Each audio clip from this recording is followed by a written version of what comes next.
दिल्ली में आज मोदी कैबिनेट और आर्थिक मामलों पर केंद्रीय कमेटी की अहम बैठक होगी। बैठक साउथ ब्लॉक में सुबह 10:30 बजे शुरू होगी। बैठक में केंद्र सरकार की कई अहम योजनाओं पर चर्चा होने की उम्मीद की जा रही है। बजट से पहले सरकार आर्थिक मोर्चे पर कुछ अहम कदम भी उठा सकती है। महबूबा मुफ्ती ने जम्मू कश्मीर सरकार बनाने के बारे में पत्ते अब तक नहीं खोले हैं। महबूबा आज जम्मू में पीडीपी दफ्तर में पार्टी कार्यकर्ताओं और नेताओं को संबोधित करेंगी। मंगलवार को राज्यपाल NN वोहरा से मिलने के बाद महबूबा ने कहा था कि उन्होंने बीजेपी को अपनी शर्तों के बारे में बता दिया है। जम्मू कश्मीर में नई सरकार की सूरत बनती अब तक नहीं दिख रही है। बीजेपी ने राज्यपाल से मिलने के बाद बताया कि उन्होंने सरकार बनाने के लिए 10 दिन का और वक्त मांगा है। जबकि दूसरी तरफ जम्मू कश्मीर में बीजेपी के प्रभारी राम माधव ने कहा कि 10 महीने पहले दोनों पार्टियों ने मिलकर एजेंडा ऑफ अलायंस बनाया था, तो अब नई शर्तों का सवाल ही नहीं उठता। आने वाले महीनों में राज्यों में होने वाले विधानसभा चुनावों के लिए कांग्रेस आज से अपनी तैयारियों को अंतिम रूप देने की तैयारी करने वाली है। कांग्रेस उपाध्यक्ष राहुल गांधी ने आज उन राज्यों में पार्टी के महासचिवों को दिल्ली तलब किया है जिन राज्यों में चुनाव होने वाले हैं। महासचिवों के साथ बैठक कर चुनाव से पहले पार्टी की रणनीति तैयार की जाएगी। कराची लिटरेचर फेस्टिवल के लिए पाकिस्तान से वीजा न मिलने के मामले में पाकिस्तान उच्चायुक्त के झूठ का पर्दाफाश हुआ है। लिटरेचर फेस्टिवल की आयोजक अमीना सईद ने कहा है कि एजेंसियों ने उनसे भारतीय मेहमानों की लिस्ट से अनुपम खेर का नाम हटाने को कहा था, जबकि इससे पहले पाक उच्चायुक्त अब्दुल बासित ने कहा था कि अनुपम खेर ने वीजा के लिए एप्लीकेशन ही नहीं दी। अनुपम खेर कराची लिटरेचर फेस्टिवल के लिए पाकिस्तान जाने वाले थे, जिसमें अनुपम खेर समेत 18 भारतीयों को बुलाया गया था, लेकिन अनुपम खेर के अलावा सभी 12 लोगों को पाकिस्तान ने वीजा दे दिया। अनुपम खेर का कहना है कि कश्मीरी पंडित होने और प्रधानमंत्री मोदी की तारीफ की वजह से उनके साथ ऐसा सुलूक किया गया। उन्होंने ये भी कहा कि वो इस फैसले से दुखी हैं। हैदराबाद में कॉरपोरेशन चुनाव की वोटिंग के दौरान असदुद्दीन ओवैसी की पार्टी MIM और कांग्रेस के कार्यकर्ताओं में अचानक झड़प हो गई। झड़प की घटना मीर चौक पुलिस थाने के सामने हुई। कांग्रेस का आरोप है कि ओवैसी और उनके कार्यकर्ताओं ने कांग्रेस कार्यकर्ताओं पर हमला किया, जिसमें कांग्रेस नेता उत्तम कुमार रेड्डी और शब्बीर अली भी शामिल हैं। MIM और कांग्रेस कार्यकर्ताओं की झड़प के बाद कांग्रेस कार्यकर्ता और नेता धरने पर बैठ गए और सांसद ओवैसी की गिरफ्तारी की मांग करने लगे। जबकि ओवैसी का कहना है कि चुनाव को प्रभावित करने के लिए कांग्रेस प्रदेशाध्यक्ष और दूसरे नेता सैकड़ों कार्यकर्ताओं के साथ थाने पहुंचे थे। ओवैसी ने यह भी कहा कि वो घटना की जांच में पुलिस का सहयोग करेंगे। पश्चिम बंगाल से कांग्रेस के सांसद अधीर रंजन चौधरी का बंगला कल कुछ इस तरह से खाली कराया जा रहा था। सोफे, कुर्सी, सांसद साहब की किताबें और दीवारों पर लगी तस्वीरें तक उतार ली गई। दरअसल बार बार नोटिस दिए जाने के बावजूद अधीर रंजन बंगला खाली नहीं कर रहे थे।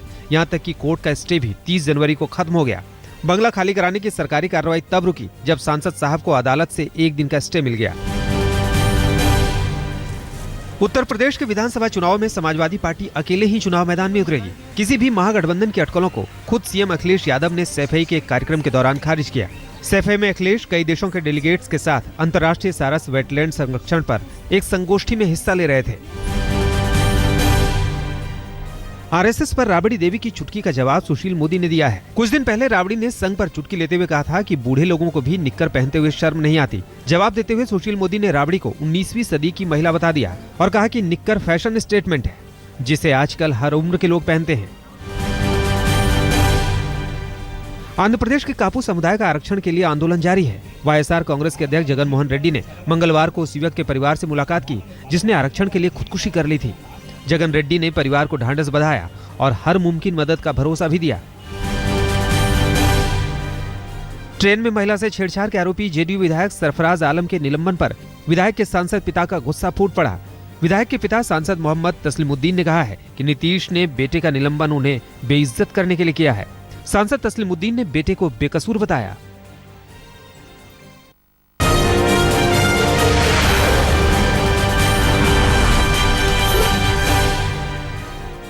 अंतर्राष्ट्रीय आतंकवाद पर जयपुर में चल रही कॉन्फ्रेंस को आज गृह मंत्री राजनाथ सिंह संबोधित करेंगे। रक्षा मंत्री मनोहर पर्रिकर और विदेश सचिव जयशंकर भी कॉन्फ्रेंस में बोलेंगे। कॉन्फ्रेंस का उद्घाटन मंगलवार को राष्ट्रपति प्रणब मुखर्जी ने किया था। पहले दिन कॉन्फ्रेंस को राष्ट्रपति प्रणब मुखर्जी के अलावा NSA अजीत डोभाल ने भी संबोधित किया था। ग्रेटर नोएडा में आज ऑटो एक्सपो 2016 की शुरुआत हो जाएगी। आज ऑटो एक्सपो में 29 नई गाड़ियां लॉन्च की जाने वाली हैं, तो वहीं दूसरे दिन यानी गुरुवार को भी करीब 50 गाड़ियों के लॉन्च का कार्यक्रम है। आम लोगों के लिए ऑटो एक्सपो 5 फरवरी से शुरू होगा, जो 9 फरवरी तक चलेगा। सीबीआई ने गिरफ्तार अंडरवर्ल्ड डॉन छोटा राजन के खिलाफ चार्जशीट दाखिल कर दी है। फिलहाल राजन के खिलाफ फर्जी पासपोर्ट केस में चार्जशीट दाखिल की गई है। सीबीआई की विशेष अदालत में पेश की गई चार्जशीट में डॉन पर आईपीसी की 120B, 419, 420, 467, 468, 471 और 473 धाराओं के अलावा पासपोर्ट एक्ट के तहत भी मामला दर्ज किया गया है।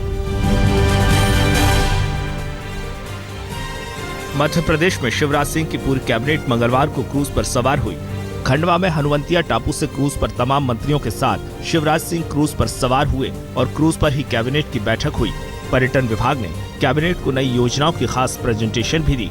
ये पूरी कवायद सूबे में पर्यटन को बढ़ावा देने के लिए की गई थी।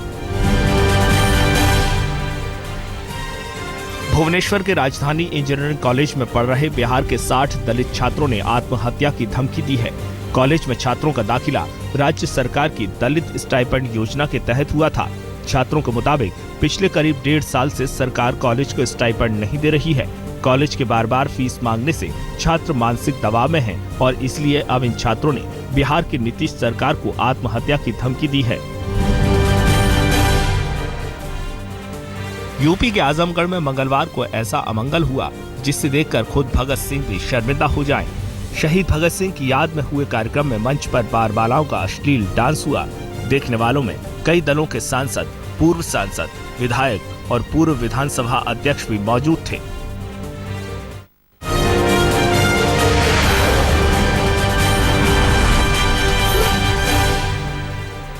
एनसीपी नेता छगन भुजबल के भतीजे समीर भुजबल की गिरफ्तारी को एनसीपी ने सियासी मुद्दा बना लिया है। एनसीपी के कार्यकर्ता मंगलवार को महाराष्ट्र के अलग अलग हिस्सों में पुलिस और सरकार के खिलाफ प्रदर्शन करते रहे तो विदेश में बैठे छगन भुजबल ने वीडियो संदेश जारी कर ये कहा कि उन्हें और उनके परिवार को ओबीसी होने की वजह से टारगेट किया जा रहा है। समीर भुजबल को कोर्ट ने 8 फरवरी तक ईडी की हिरासत में भेज दिया है। समीर पर महाराष्ट्र सदन निर्माण, अंधेरी के RTO project, Mumbai Nashik toll road, Kalina library project, MIG colony का पुनर्निर्माण और माडा प्लॉट के व्यावसायिक इस्तेमाल को लेकर गड़बड़ियों और घोटालों के आरोप हैं। ईडी ने कोर्ट में ये भी कहा है कि समीर जांच में मदद नहीं कर रहे हैं। रायगढ़ में जंजीरा बीच पर समंदर में डूबे छात्रों का अंतिम संस्कार किया गया। छात्रों के शव जब घर पहुंचे तो घर वालों का रो रो कर बुरा हाल था। पूरी घटना पर महाराष्ट्र कॉस्मोपॉलिटन एजुकेशन सोसाइटी के अध्यक्ष ने कहा है कि जंजीरा बीच पर हुई घटना की जांच में दोषी पाए जाने पर शिक्षकों के खिलाफ कार्रवाई की जाएगी। मुंबई में गिरगांव चौपाटी में मेक इन इंडिया मिशन से जुड़े कार्यक्रम पर बॉम्बे हाईकोर्ट की रोक के खिलाफ महाराष्ट्र सरकार की अर्जी पर सुप्रीम कोर्ट आज सुनवाई करेगा।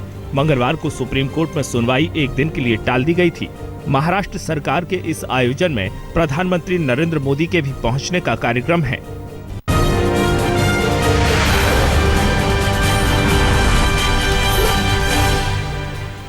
यूपी के कानपुर के थाना अनवरगंज इलाके के एक गोश्त व्यापारी की कार का शीशा तोड़कर बदमाशों ने 10 लाख रुपए गायब कर दिए। पीड़ित कारोबारी ने घटना की जानकारी पुलिस को दी, जिसके बाद मामले की छानबीन शुरू कर दी गई है। किसी कर्जदार को पैसे देने के लिए कार में पैसे लेकर कारोबारी जा रहा था कि आरोपियों ने पहले कार पर पत्थर मारकर शीशा तोड़ दिया और फिर जब कारोबारी गाड़ी से उतरा तो रुपयों से भरा बैग लेकर फरार हो गए। राजस्थान के चूरू में 8 साल की बच्ची के साथ दरिंदगी की वारदात सामने आई है। सरकारी स्कूल में तीसरी क्लास में पढ़ने वाली बच्ची के साथ दुष्कर्म का आरोप स्कूल के टीचर रामेश्वर लाल ढाका पर है।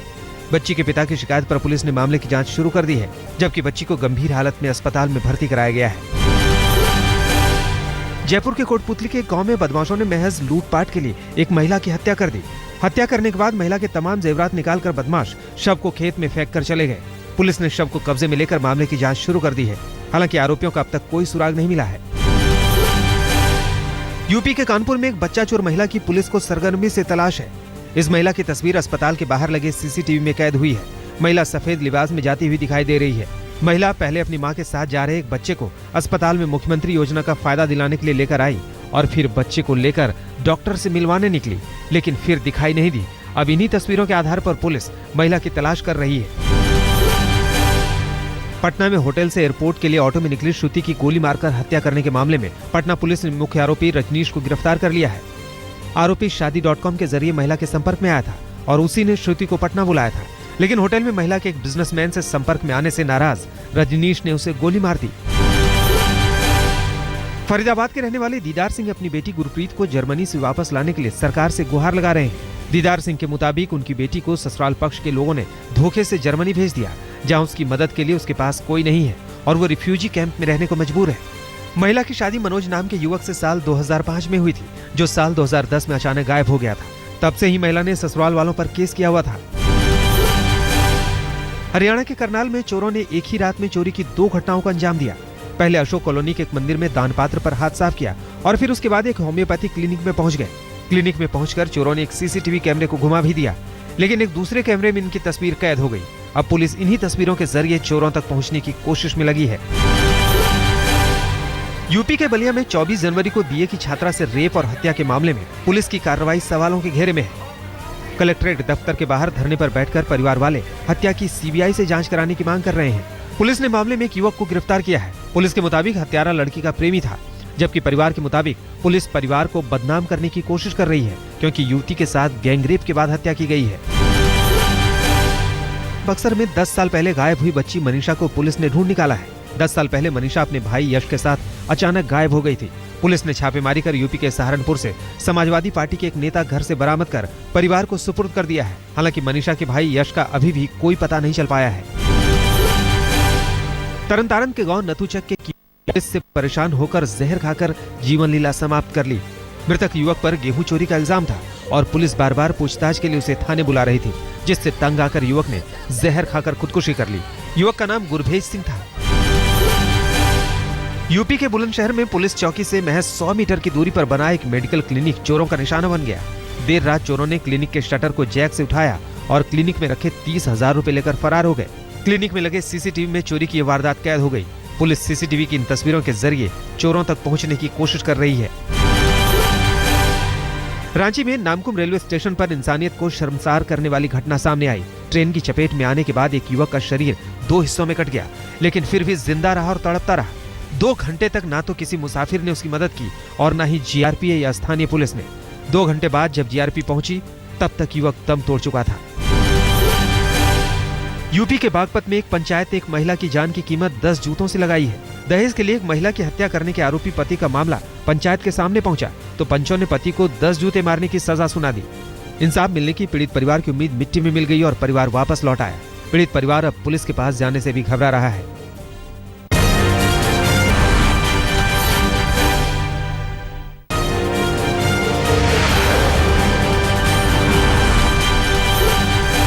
दिल्ली में एमसीडी कर्मचारियों की हड़ताल आज 8वें दिन जारी रहेगी। एमसीडी कर्मचारी, टीचर और डॉक्टर आज राष्ट्रीय राजमार्ग नंबर 24 पर भी जाम लगाने की कोशिश करेंगे। एमसीडी और दिल्ली सरकार के टकराव पर एलजी की दखल का भी कोई असर अब तक नहीं दिखा है, जबकि हड़ताल खत्म कराने के लिए मंगलवार को दिल्ली हाईकोर्ट में याचिका दायर की गई है। ऑड इवन फॉर्मूले पर दिल्ली सरकार को अब तक 7,000 लोगों ने फीडबैक भेज दिया है। केजरीवाल सरकार ने अखबारों में विज्ञापन देकर जनता से ऑड इवन फॉर्मूले को फिर से लागू करने से जुड़े कई सुझाव मांगे थे। सूत्रों के मुताबिक सरकार के पास आए सुझावों में ज्यादातर लोग कुछ सुझावों के साथ ऑड इवन दोबारा लागू करने के पक्ष में हैं। रेयान इंटरनेशनल स्कूल में हुई छात्र दिव्यांश की मौत के मामले में दिल्ली पुलिस स्कूल पर कार्रवाई कर सकती है। दिल्ली पुलिस अब तक दिव्यांश की मौत के मामले में स्कूल के 10 से ज्यादा स्टाफ के सदस्यों से पूछताछ कर चुकी है। सूत्रों की माने तो पुलिस मौके पर सबसे पहले पहुंचने वाले 11वीं के छात्र और दिव्यांश को सबसे पहले देखने वाले टीचर और डॉक्टर से भी पूछताछ करेगी। आम आदमी पार्टी के एक और विधायक पर दिल्ली पुलिस ने कार्रवाई की है। करोलबाग के विधायक विशेष रवि के खिलाफ पुलिस ने जबरन उगाही के मामले में एफआईआर दर्ज की है।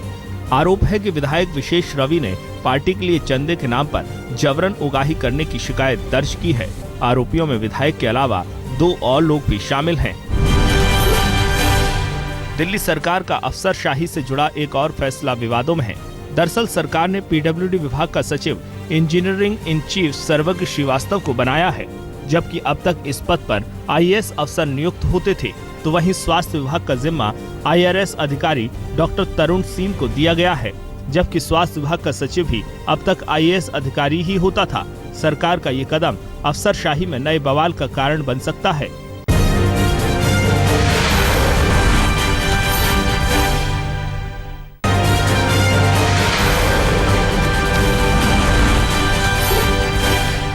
विराट कोहली और अनुष्का शर्मा के बीच सब कुछ ठीक नहीं है। सोशल मीडिया पर विराट कोहली और अनुष्का शर्मा के रिश्तों में खटास की खबरें वायरल हो गई हैं, जबकि ब्रेकअप की खबरों पर अब तक ना ही तो विराट ने कोई टिप्पणी की है और ना ही अनुष्का शर्मा ने।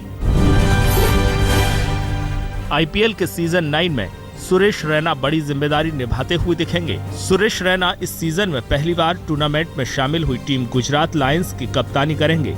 गुजरात लायंस टीम के कोच की जिम्मेदारी ब्रैड हॉस को दी गई है। अंडर 19 वर्ल्ड कप में वेस्टइंडीज ने क्वार्टर फाइनल में जगह बना ली है। आखिरी लीग मैच में वेस्टइंडीज ने रोमांचक मुकाबले में जिम्बाब्वे की टीम को 2 रन से हरा दिया। पहले खेलते हुए वेस्टइंडीज ने 226 रन बनाए, जबकि जिम्बाब्वे की पूरी टीम 224 रन पर 1 ओवर पहले ही ढेर हो गई।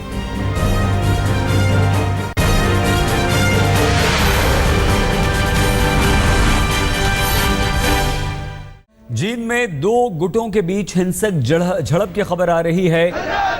SFI और ABVP यानी कि अखिल भारतीय विद्यार्थी परिषद के छात्रों के बीच